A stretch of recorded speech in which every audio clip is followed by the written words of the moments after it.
መመሪያውን አስቀምጦ ነው በቻርት ሰጥቶ ይሄን በዚህ ምራቸው ብሎ ነው የሚልከው ማለት ነው። እንደገና ደግሞ ይሄ ጌታ መልእክት በሚመጣ ጊዜ በመቀበልና ባለመቀበል ለሁለት ይከፈላል ማለት ነው። ስለዚህ ከዚህ ገብቻለሁ ብለት ያበቃ እንደገና ምትግረጨረጭ ከሆነስ ምን ይሆናል? ያንዳንዱ ሰው በድርሻው ያው ከዘበኛ እንትን ድረስ ያለው እስከ ባለቤት ላይ የሚሰራ ከሆነ ሁሉም የቤቱ አካል ነው ማለት ነው። አላህ የራሱን ድርሻ ተወጥቷል፣ ጅብሪል የራሱን ድርሻ ተወጥቷል፣ መልእክተኛው የራሱን ድርሻ ተወጥቷል። ኃላፊነቱ የት መጣ? እኛ ላይ መጣ። እኛ ላይ በሚመጣ ጊዜ መቀበል አለመቀበል ነው ምርጫው ማለት ነው። የማይለያየን ዘርጎሳ ቀለም የኢማን ህዝቦች ባለ አንድ ዓለም ላኢላሃ ኢላላህ ኪዳናችን በአላህ መንገድ የተሳሰርን በተውሂድ ፋና የተባበርን ላኢላሃ ኢላላህ ኪዳናችን ዱንያን ሚሻገር ህብረታችን ላኢላሃ ኢላላህ ኪዳናችን ላኢላሃ ኢላላህ ኪዳናችን። ብስሚላህ ራህማን ራሒም አልሐምዱሊላህ ወሰለላሁ ወሰለም ወባረከ ዐላ ረሱሊላህ ወዐላ አሊሂ ወሰህቢሂ ወመዋላህ ወበዕድ። የተከበራችሁ የአፍሪካ ቲቪ ፕሮግራም ተከታታይ ወንድምና እህቶች ሰላሙ አለይኩም ወራህመቱላሂ ወበረካቱሁ። በዘንድሮ የረመዳን ወር ፕሮግራማችን ለየት ያለ ቆይታ ከሼኻችን ሼኽ ሰዒድ አህመድ ሙስጠፋ አላህ ይጠብቅልና ከእሳቸው ጋር ቆይታ ይኖረናል። የፕሮግራማችንም ርዕስ የሚሆነው ወጥ ያለ አንድ ህዝብ ስለሚለው እንወያያለን። ኢስላም በላኢላሃ ኢላላህ የሰበሰበን ህዝቦችንን የተለያየንባቸው ነጥቦች አሉ ወይስ የሉም? ለምን ተለያየን? መብትሄውስ? በሚሉ ነጥቦች ዙሪያ ላይ ከሼኻችን ጋር ቆይታ ይኖረናል። ከኛው ጋር ቆዩ። ሼኽና አልፋዲል አህለን፣ እንኳን ደህና መጡልን። መርሐባ፣ እንኳን ደህና ቆያችሁ። አልሐምዱሊላህ አልሐምዱሊላህ ነህመዱሁ ወነስተዒኑሁ ونستغفره ونستهديه ونعوذ بالله من شرور أنفسنا ومن سيئات أعمالنا من يهده الله فلا مضل له ومن يضلل فلا هادي له أشهد أن لا إله إلا الله وحده لا شريك له وأشهد أن محمدا عبده ورسوله صلى الله عليه وعلى آله ومن والاه. መልካም ሼኽና አልፋዲል ኡመቱ ዋሂዳ ነው ጽንሰ ሐሳቡ ምንድነው? ወደ ዋናው ርዕስ ከመግባታችን በፊት መልካም ኡመተን ዋሂዳ ማለት አንድ ወጥ የሆነ ህዝብ ማለት ነው። እንግዲህ በአንድ ዓላማ ስር የተሰባሰበ ኃይል ማለት ነው። ሰዎች በተለያየ መልኩ ያው ይዋቀራሉ፣ አንድ ግንባር ይፈጥራሉ። የፖለቲካ ሊሆን ይችላል፣ ሃይማኖት ሊሆን ይችላል፣ የማህበራዊ ጉዳይ ሊሆን ይችላል፣ የኢኮኖሚያዊ ጉዳይ ሊሆን ይችላል። በአንድ ነገር የሚሰባሰብ ያው ግሩፕ እና ቡድን እንደማለት ነው። ግን ኡመተል ኢስላም በሚባልበት ጊዜ ወደዚያ ስንመጣ ለየት ያለ ገጽታ ይኖረዋል ማለት ነው። በመንፈስ ጭምር በአካል ብቻ ሳይሆን ሰዎች በመንፈስ አንድ ዓላማ አንድ እምነት ያላቸው ሰዎች ኡመተን ዋሂዳ ይላሉ። እና هذه أمتكم أمة واحدة ይላል ቁርአን ራሱ። ይህች ኡመተል ኢስላም አንድ ወጥ የሆነ ማይነጣጠል የተዛመደና የተጋመደ ወጥ የሆነ በአንድ እምነት የተሳሰረ ህዝብ ወይ ማህበረሰብ ማለት ነው። እና እንግዲህ እንደሚታወቀው በእስላም ተውሂድ ነው ዋና የመጀመሪያው፣ ላኢላሃ ኢላላህ ነው ዋናው ማሰሪያ ገመዱ ነው። ወተሲሙ ቢሐብሊላሂ ጀሚዓን እንዳለው አላህ ባወረደው ቁርአንና ነብዩ በሰጡት ማብራሪያ መሰረት ተረባርቦና ተጣምዶ የሚጓዝ ህዝብ ኡማ ኢስላሚያ ይባላል። ቁጥሩ ጥቂት እንኳን ቢሆን የቁጥር ጉዳይ አይደለም፣ የቁጥር ጉዳይ አይደለም። ቁጥሩ ውስንም ቢሆን በአንድ ግልጽ በሆነ ዓላማ እንደገና ደግሞ ተሰሰሩ እስበርስ ብቻ ሳይሆን ከፈጣሪው ጋር የሚገናኝ የሆነ አንድ ወጥ የሆነ ህዝብ ወይም ቡድን ኡማ ይባላል ማለት ነው። በአንድ ፈጣሪ የሚተሳሰር አንድ ህዝብ ኡማ በሚል በአንድ ፈጣሪ እምነት ሀደፋቸው ተመሳሳይ የሆነ ተመሳሳይ ዓላማ ያላቸው ማለት ነው። የሪሳላው ሀደፉ በራሱ የነብዩ ሰለላሁ ዐለይሂ ወሰለም መላካቸው በራሱ እዛ ጋር ትስስር ያለው በቀጥታ ትስስር ያለው ነጥብ አይደል ሼክ መርሐባ? አሁን እዚህ ላይ ምን ማለት ነው? የሁሉም ፈጣሪ አላህ ነው ሱብሓነሁ ወተዓላ። በሰማያትም በምድርም በማንኛውም ዓለም ያለ ሰውም እንስሳም ጅንም መላእክም ሁሉም ፍጡር ያው ከአላህ ነው ምንጩ ዋናው ማለት ነው። ሰዎች ግን አንድ ጉረብ ናቸው በራሱን በቻለ መልኩ ማለት ነው። እንደገና ደግሞ ይሄ ጌታ መልእክት በሚመጣ ጊዜ በመቀበልና ባለመቀበል ለሁለት ይከፈላል ማለት ነው። እና خلقنا الانسان من نطفة امشاج نبتليه فجعلناه سميعا بصيرا انا هديناه السبيل اما شاكرا واما كفورا ይላል። ሰዎችን ያፈጠርናቸው አቅል አደረግንላቸው መስሚያ ጆሮ ማያ አይን አደረግንላቸው ከዛ በኋላ ደግሞ አቅጣጫውን አሳየናቸው ይላል። አቅጣጫውን አሳየናቸው ማለት ነው ነብይ ልኮ ኪታብ አውርዶ በዛ አቅጣጫ ህይወታችሁን ምሩ የሚል ግብዣ ቀረበላቸው። ግብዣውን በቅን ልቦና የተቀበለው አማኝ ሆነ ማለት ነው። ያን አልቀበልም ያለው ደግሞ ከሃዲ ሆነ። ለሁለት ተከፈለ፣ ሁለት ኡማ ሆነ ማለት ነው። ግን በእምነቱ ዘርፍ የተሰለፈው በሙሉ በማንኛውም ዘመን በየትኛውም ሀገር ቢሆን የማንም ዘር የማንም ጎሳ ቢሆን አንድ ወጥ የሆነ ለአንድ ዓላማ የተሰለፈ ኃይል ይባላል ማለት ነው አማኙ ክፍል። መልካም ሼህ አብዱል ፋዲል በይህንን ኡማ አንድ በማድረጉ ረገድ ላይ ነብዩን ሰለላሁ ዐለይሂ ወሰለም ሲልክ እሳቸው ላይ መስኡልያ ወይንም ኃላፊነት አኑሯል። ከዛ ቀጥሎ ደግሞ ዑለማዎች ዱዓቶች ላይ አኑሯልና እንደ ህዝብ ያለብን ኃላፊነትስ ኡማውን አንድ በማድረጉ ረገድ ላይ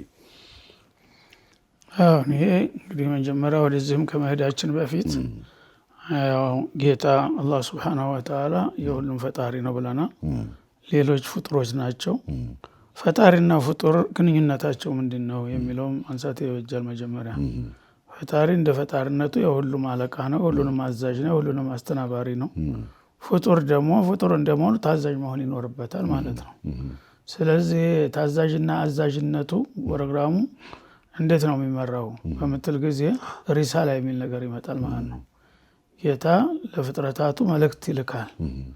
ምክንያቱም ፈጥሮ ያሰቡል ኢንሳኑ አንይትረከ ሱዳ እንዳለው ልክ አድርጎ አልተወንም።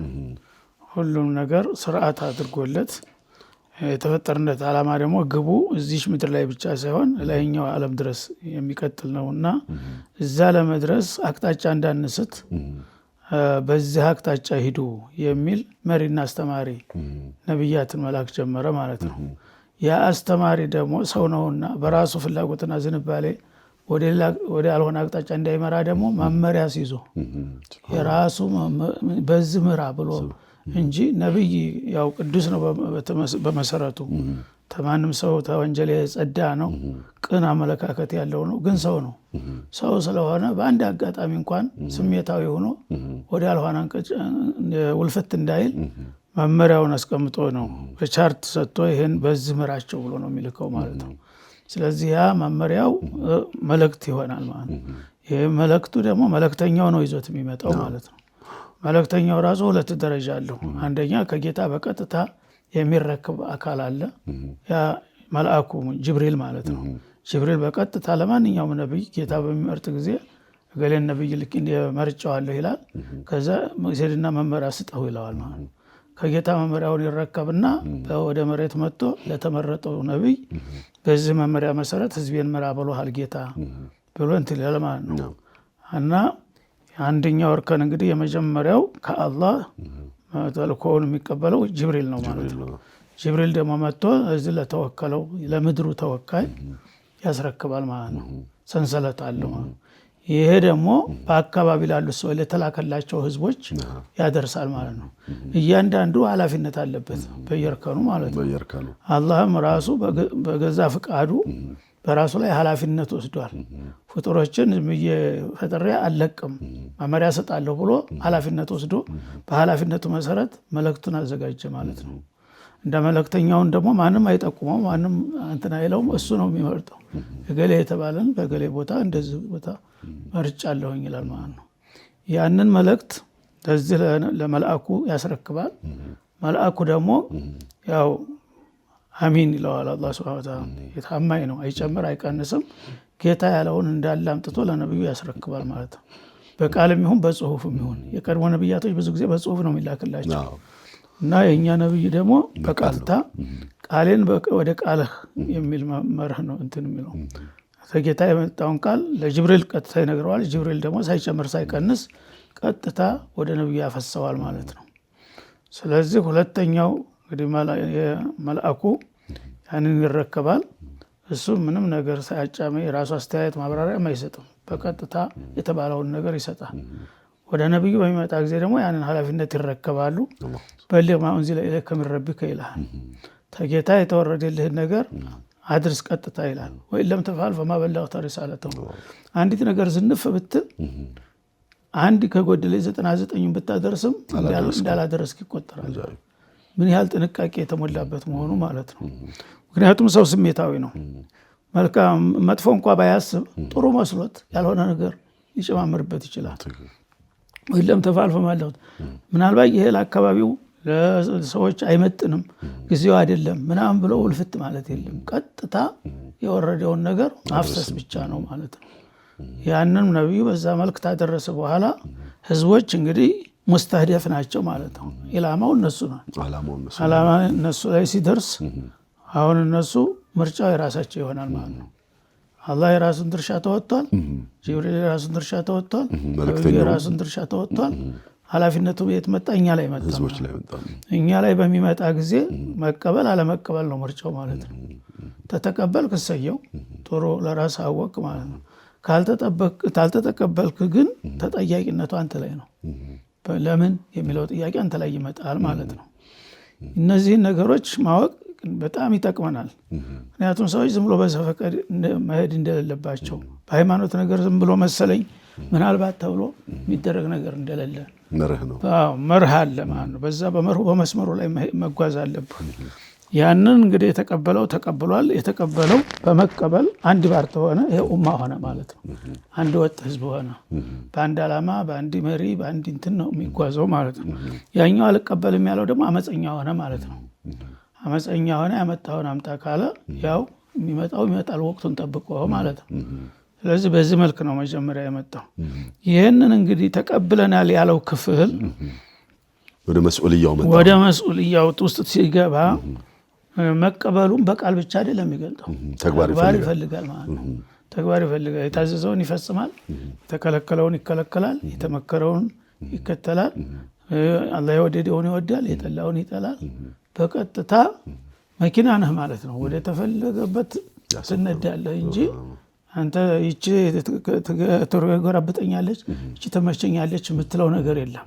በምርጫ አይደለም። በተፈጥሮ አቋምህ ምናልባት የተለያየ ችግር ካጋጠመህ ርክሷ ይመጣልህ ታቅም በላይ የሚሆን አለበለዚያ በዝንባሌና በፍላጎት ይህንን ጥሎ ይህን አንጠልጥሎ የሚከር ነገር የለም። በቀጥታ የመጣውን ነገር ትቀበላለህ ማለት ነው። ያ እንግዲህ አንተም ተተቀበልክ እኔም ተተቀበልኩኝ ምንም የሚለያየን ነገር የለም። አንድነቱ ተገኘ። አንድነት ማለት ይሄ ነው ማለት ነው። ይህ አንድነት ደግሞ በጣም አድማሱ እየሰፋ ነው የሚሄደው። ትክክለኛ አማኝ በምትሆንበት ጊዜ በዓለም ላይ ያሉ ሰዎች በሙሉ አማኝ የተባሉ ሁሉ ወንድማማች ይሆናሉ።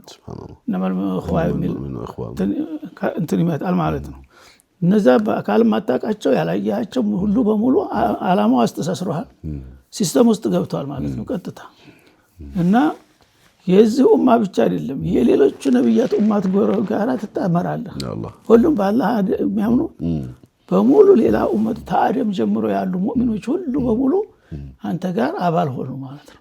እኛውን ኡማ ኡመተን ወሰጣ ብሎ ይበለው እንጂ ጥቅል የራሱን ንዑስ ነው። እንግዲህ ሌላው በሙሉ ባርት ነው ተጠቅሎ ወደ አንድ ቋት ይመጣል ማለት ነው።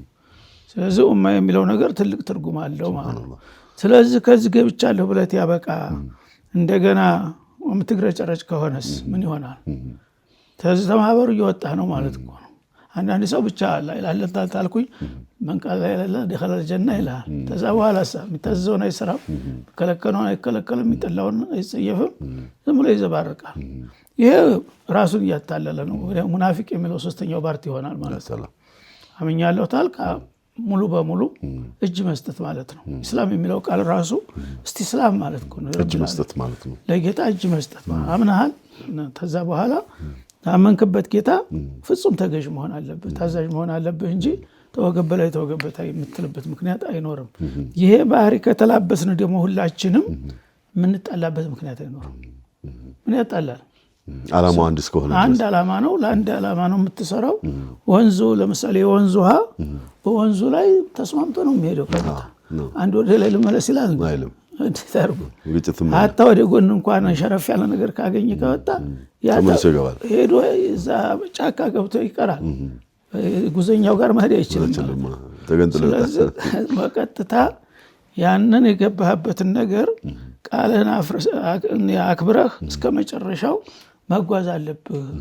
በመካከል እህቲካክ፣ መጋጨት፣ መሟጨር፣ መናቆር የሚባል ነገር ሊመጣ አይችልም። እውነት ከሆነ መጀመሪያ አመኛለሁኝ የሚለው ነገር ሳንካ ያለበት ከሆነ ችግር ነው ማለት ነው። በቃል ብቻ ነው የሚሆነው። ኢዘን ወደ መስኡልያው ጉዳይ በምንመጣበት ጊዜ ይህንን ኃላፊነት ሁሉም ተሸክሞ የኡማውን አንድነት በመጠበቁና በማስጠበቁ ረገድ ላይ የሁላችንም ኃላፊነት ነው። ኩንቱም ኸይረ ኡመቲን ኡኽሪጀት ሊናስ። አሁን እኮ የጋራ ንብረት ያለው ሰው እኮ ኢዳራውም የጋራ ነው የሚሆነው። ምናልባት በሙያው በአስተዳደር ተዋረዱ ሊበላለጥ ይችላል፣ ግን ሁሉም መስኡል ነው። እያንዳንዱ ሰው በድርሻው ያው ከዘበኛ እንትን ድረስ ያለው አንድ ሸሪካ ላይ የሚሰራ ከሆነ ሁሉም የቤቱ አካል ነው ማለት ነው። ሁሉም ድርሻውን ከተወጣ ጤናማ ይሆናል ጎዛው ማለት ነው። አንዱ ተልካሻ ከሆነ ግን እሱ ብቻ አይደለም እንትን የሚለው በሙሉ ቤቱን ያፈርሳል ማለት ነው፣ ችግር ይፈጥራልና ሁሉም ሰው ለአንድነቱ ደግሞ ጥረት ማድረግ አለበት። አንድነቱ እንዲሰምር ውጤታማ እንዲሆን ሁሉም መስራት ይጠበቅበታል ማለት ነው። መልካም ሸይኹና አልፋዲል፣ የተከበራችሁ የፕሮግራማችን ተከታታዮች የርዕሳችን ዋናው አንኳሩ አንድ ህዝብ ለተመሳሳይ ዓላማ የሚኖር ለተመሳሳይ ዓላማ የሚሰራ በጋራ አንድነቱን የሚጠብቅ ነው።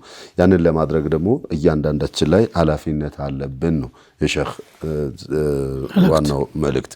ሸይኹና አልፋዲል ወደ ሁለተኛው ነጥብ በምንገባበት ጊዜ አንድ ኡመት ያደረገን በራሱ ይሄ ኩንቱም ኸይረ ኡመቲን የሚለው ሰፊ ማብራሪያ ነው በራሱ። እዛ ላይ ታሊቅ የሚያደርጉት ነገር ካለ እሷ እንዳስና ካልሆነ ወደሚቀጥለው ነጥብ ለነሄድ ነው ሸይኹና።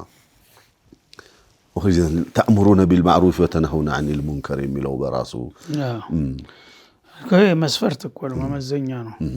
ዝም ብለህ አንድ ኡማ ብትለው የተፈረከረከ በርሱ የተጋጨ ነገር ከሆነ አንድ ነህ ብትለው አንድ አይሆንም። ያ አንድ ያደረገህ ነገር ያስተሳሰረህ ነገር ምንድን ነው ነው? ያስተሳሰረህ ነገር ያው ከአላህ የመጣ ሪሳላ ቅድም ተጠቅሷል። ከአላህ የመጣው ሪሳላ በዚህ ህይወታችሁን ምሩ ስላለ ያንን በዚህ ጌታ ባወረደ መለኮታዊ መርህ ራሴን እመራለሁ ብሎ ቃል ኪዳን ገብተሃል ማለት ነው።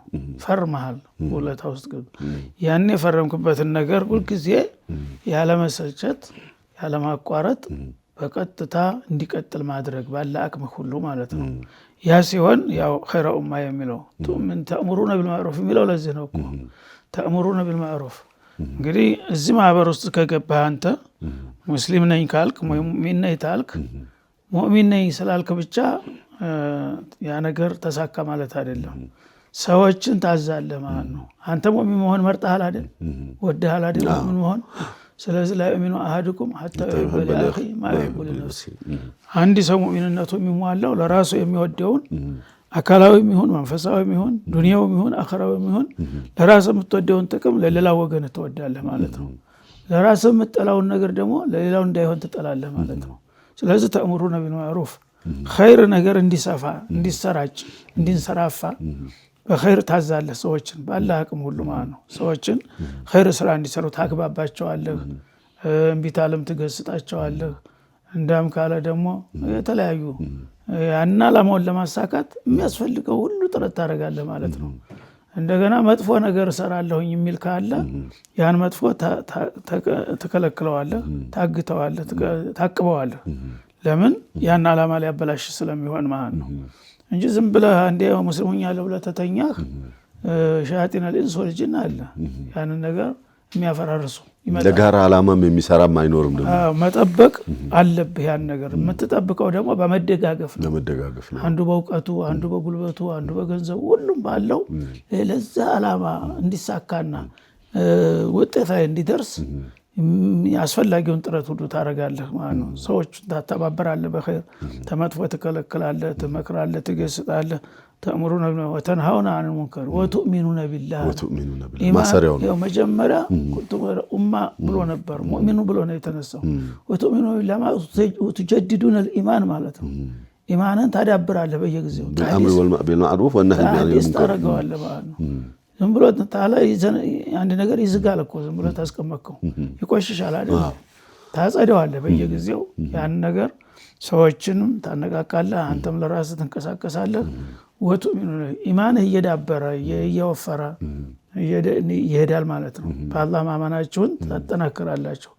ወቱእሚኑነ ቢላህ ይህን እንግዲህ ባደረግን ቁጥር እያንዳንዱ አባላት ለአንድ ዓላማ እንደዚህ ቆርጦ ሲነሳና ሲተባበር ሲረባረብ ውጤታማ ይሆናል ማለት ነው።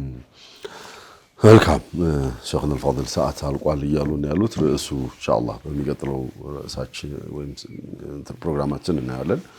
የተከበራችሁ የፕሮግራማችን ተከታታዮች የሸይኽን መልእክት በደንብ አስምሩበት።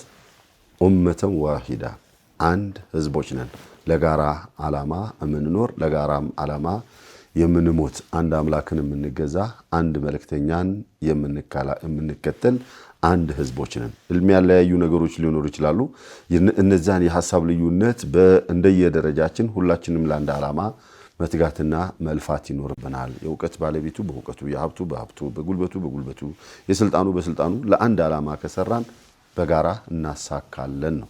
ዛሬ ግን ኡማው ተለያይቶ እናያለን። ምንድነው ያለያየን የሚለውንም ጭምር ከሼህ ጋር ቆይታ ይኖረናል። የዛሬ ፕሮግራማችን እዚህ ላይ ያበቃል።